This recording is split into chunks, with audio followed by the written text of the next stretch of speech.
Trusted certificates are those issued by CAs, and the security of a PKI revolves around the integrity of these trusted certificates. Whilst they can be public, their integrity must be upheld. This is why they are sometimes referred to as trusted anchors. On this slide, I've shown a screenshot of some trusted certificates that are pre-installed in Mozilla's Firefox. Internet Explorer and other web browsers have similar mechanisms.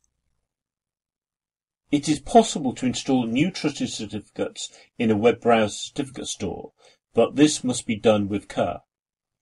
Only trusted certificates from known sources should be installed. Otherwise, you might be including a bogus CA certificate in your trusted certificate store. As we have explained, cryptography involves various different types of keys.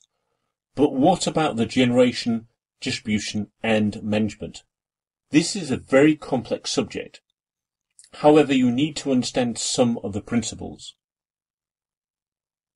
Symmetric keys, which obviously need to be kept secure and secret, can be distributed as follows.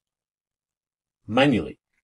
A user could generate a secret key and provide a copy of it to the persons he wishes to communicate with. For instance, they could provide it on a memory stick. Whilst this works well in small-scale situations, if you want every communicating pair of users to have their own unique secret key, you then run into what's called the n-squared problem. Basically, if you have n users, you will need n times n minus 1 divided by 2 keys. So for example, if you have 10 users, that's 45 separate keys. But with 100 users, you need 4,950 separate keys. And for 1,000 entities, you need 499,500 keys. Therefore, this approach is not scalable. Instead, the technique that is normally implemented is that of using an asymmetric cipher to encrypt a symmetric key. If Alice needs to give Bob her secret key, she will obtain Bob's public key and use that to encrypt a secret key. When Bob receives the encrypted secret key, he can use his private key to decrypt it. This is actually how protocols such as TLS and SMIME exchange symmetric keys between the two communicating endpoints in order to encrypt the traffic. Asymmetric keys can be distributed using PKI techniques as well. In many use cases, LDAP, that's the Lightweight Directory Access Protocol, servers can be used to distribute public keys, although these are typically in the form of digital certificates.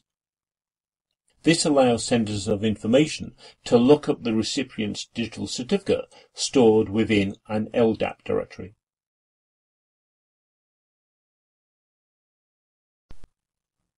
There is one other key management and cryptographic scheme we need to cover, as it is used within some communities.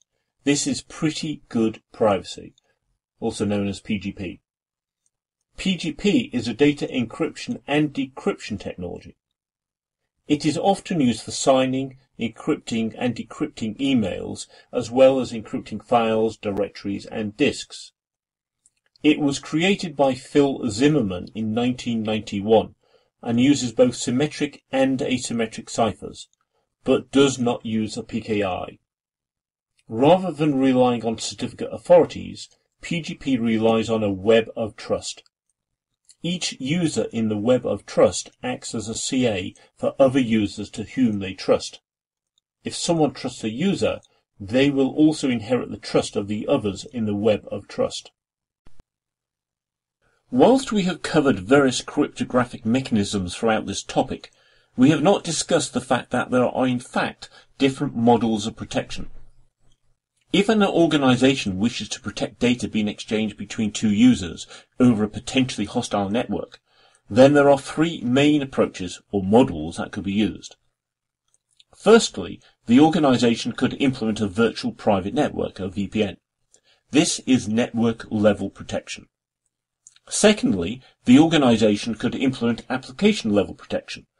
For example, they could make use of Web Services Security, that's WSS, for secure web services, or SMIME for secure email. This provides application-to-application protection. Finally, the organization could implement controls at the data level. In this approach, the users might use facilities such as WinZip to directly encrypt the data being exchanged via the less secure email service. Usually, organizations will only implement one of these models of protection. For instance, if an organization has implemented a VPN between different sites, they may not implement other protection services such as secure email. However, some organizations, particularly when processing more sensitive information, might implement several layers with multiple controls. As an example, an organization may have implemented a VPN, but when two users wish to exchange sensitive information, they are advised to use WinZip to further protect the information at the data level.